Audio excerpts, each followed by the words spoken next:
Good morning. Hoping everybody is very well. So I had an interesting experience last night, and it prompted me to think and feel into about a number of different things, different elements of life. So not last night, but the night before, I awoke in the middle of the night with this burning, like all over my body. It was quite strange. And scratching. And I didn't know what it was. I didn't realize what it was. The next morning, I woke up. I awoke with these blotches on certain areas of my body. And I thought I just had an allergic reaction to something, which I did. So I thought, what should I do? I'll go for a run. This was before my training. Go for a run, sweat it out at the ocean, get into nature, get into the ocean, clean up, no problem. Took some vitamin C. That's a natural antihistamine anyway. And, was feeling okay. Still a little bit funny, like burning a little bit in the skin, but still not feeling 100%. That day, yesterday, was okay. I usually don't eat during the day. I usually eat in the evening, one meal in the evening, fast for about 22 hours a day, 23 hours a day.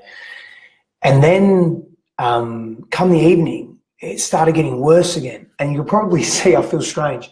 My top lip is still swollen. So what happened was it started getting worse. I thought, that's okay. But then this started tingling. Hey, Zoe, how are you? My lip started tingling and started like thickening up. And it's still thick. I think you probably can't see it, but I can feel it. But I feel better. So I said, I better take myself I just went to the pharmacist, said, look, what do you think? And she could see it was really getting quite bad. And she said, you better go to hospital. I said, I can't be bothered going to emergencies. You got to wait there for so long. So is there anything you think you can give me now that would be good, that's as natural as possible, that would help? She said, because your mouth is starting to swell, it could be going to shingles. Hey, calm down, shingles. I don't think I've got shingles. I feel good, yeah. I feel really strong. So I feel good. No, it didn't get to my airway, which was good. Well, I don't think it did anyway. But because it was in the mouth, they said, look, if it's spreading through there, it could get into your airway, and obviously that's an issue. Clearly, I do like to breathe, so I better get moving then. So I took myself to the hospital, to emergency, and we have a fantastic new hospital here, new department. Very blessed where we live in the Western world, how we live here. So I rang up my brother. I said, look, my brother's definitely not the person to call. I said, look, I'm just taking myself to the hospital just in case. And he's starting to panic. So he's like Dr. Google. He gets on Google. He starts researching while he's talking to me, putting the kids to bed, doing this. So just calm down. I'm just letting you know. So just in case you need me, you know where I am, or you haven't heard from me, it's because I'm there. I said, I'm sure it's all going to be okay. I did a post yesterday on life extension and lifespan. I plan to live for a long time. I plan to live for at least another 120 years. So whatever it is not going to kill me now. It's all good. Calm down. Saying that facetiously, but also meaning that, like, I feel there's longevity in my being. Yeah. Here on this earth plane. So I went there. They assessed me, etc. It was getting worse. They did some very basic tests through some questioning and some very, very basic things. Gave me an antihistamine, which I was very reluctant to take, but took it because I wanted to be safe. I didn't want this to clog up. And I feel better this morning. Like I feel fine. Like you can't see obviously because of tattoos and stuff, but it's like nothing except for this upper lip, which is thick. So I feel like I've been punched in the lip really hard. But anyway, it's okay for now. So we'll see what happens. But purpose of this live feed, because it got me thinking about a few things.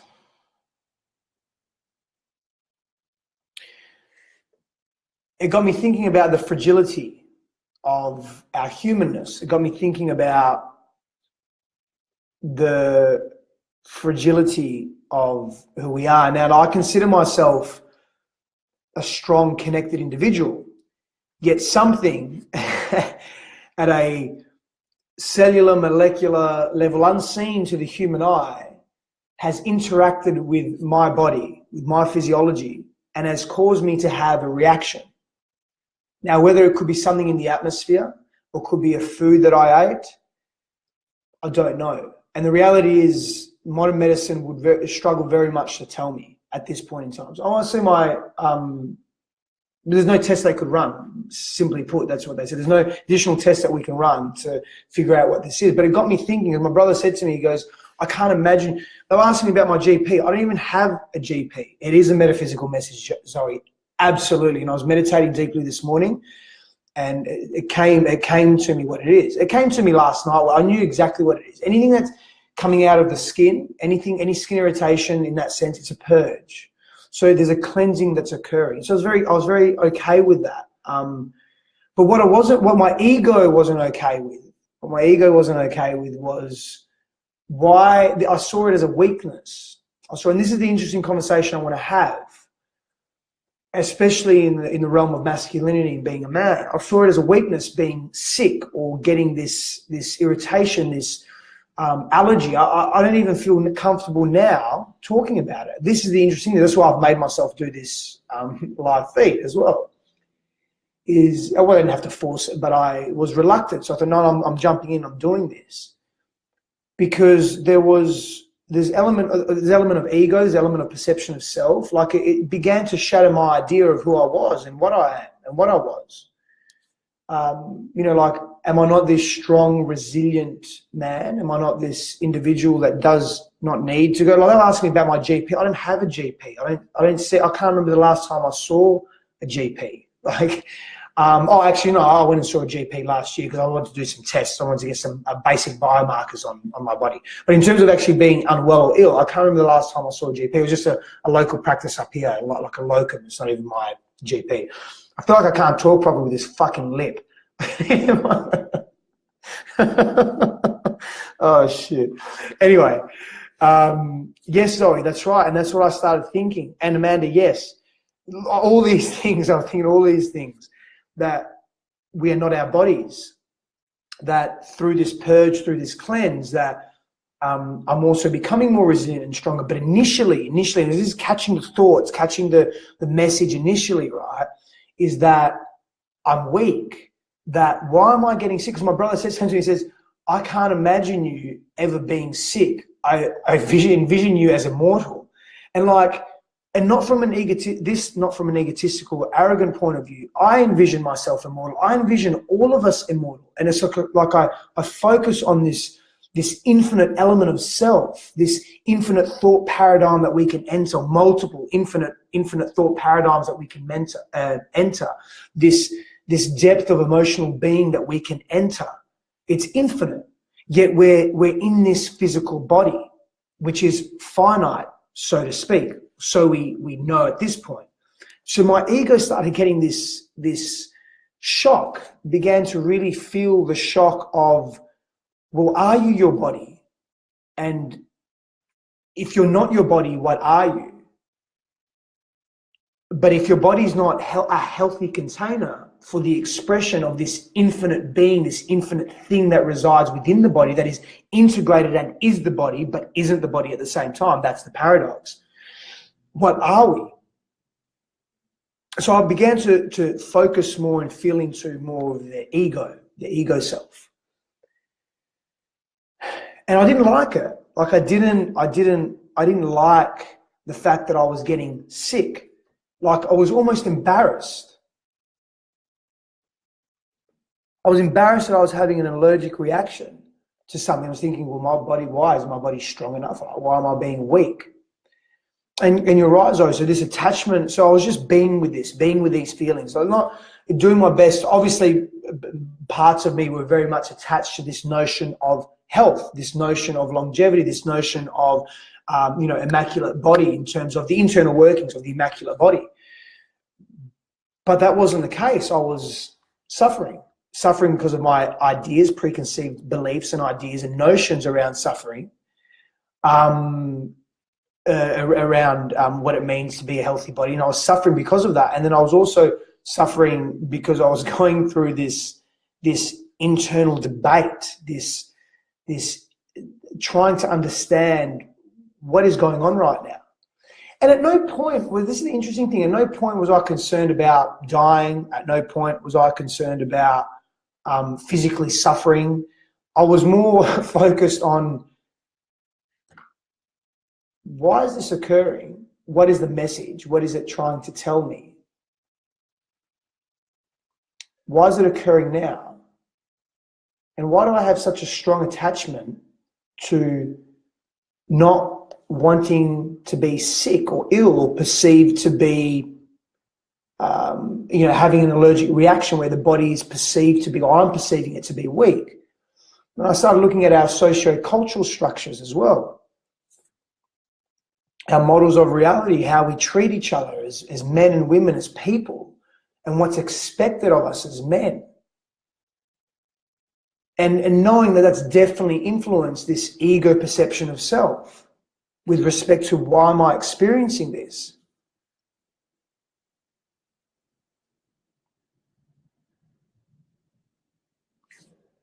The lesson for me, and it's obviously different for everybody, the lesson for me, and look, I don't even know if I'm out of the woodwork yet. I mean, I have to just see. Like, it could be a very one-off thing. The body's such a, this is another thoughts that I was having. The body's so intricate, so delicate, yet so strong. Like, so susceptible, yet so resilient. Like, we literally fight off,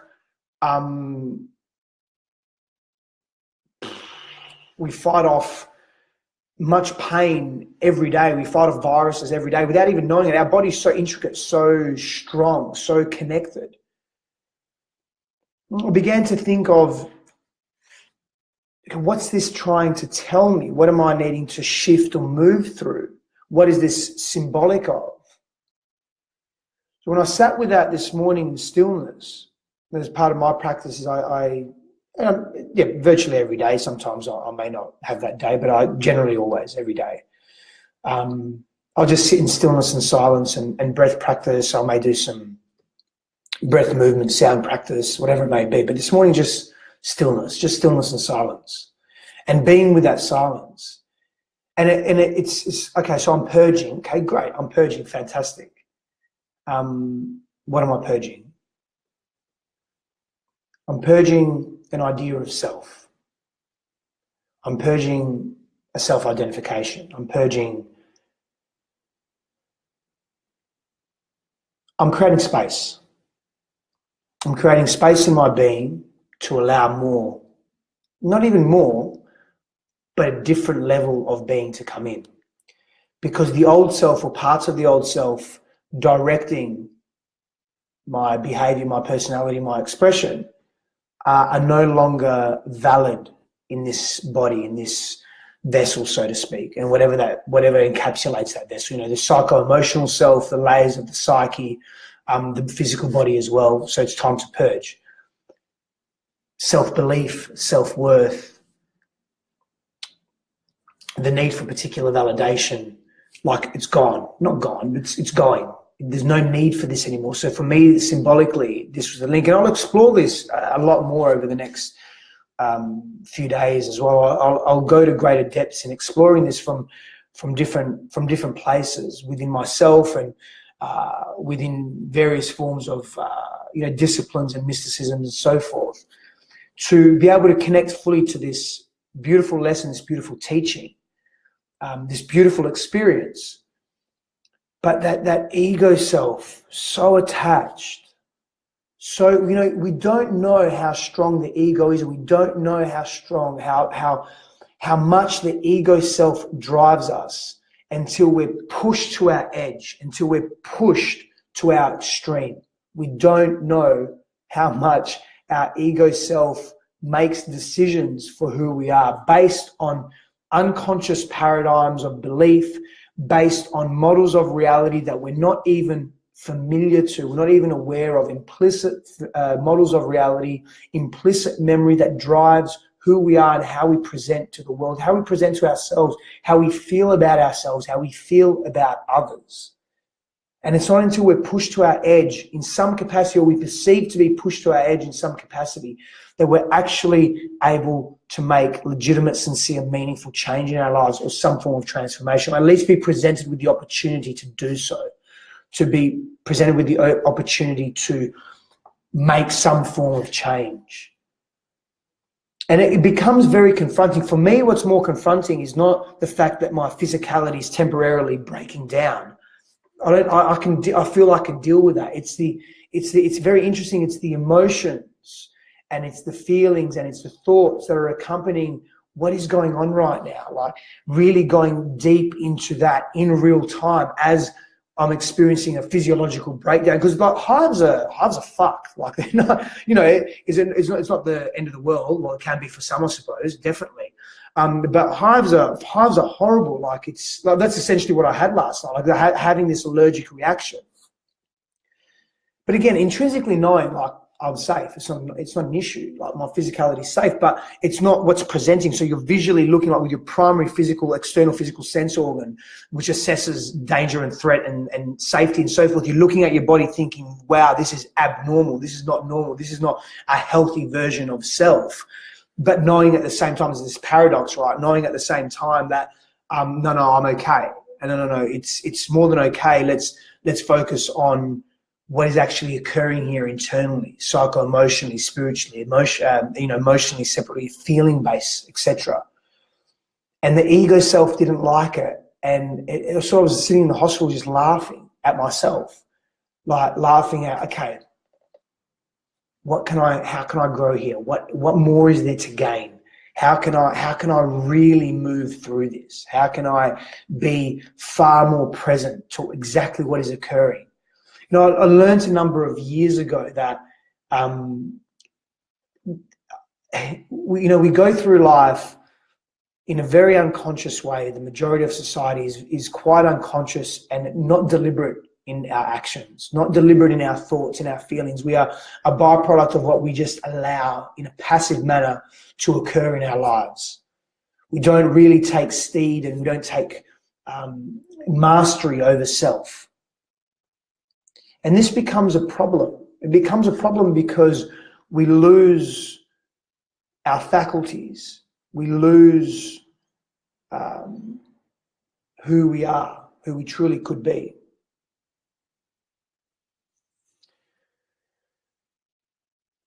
So what I realized last night was that in order to be conscious, we have to face everything that we are. We have to own everything that we are. And I realized a few years ago that I wanted to stop living in an unconscious way.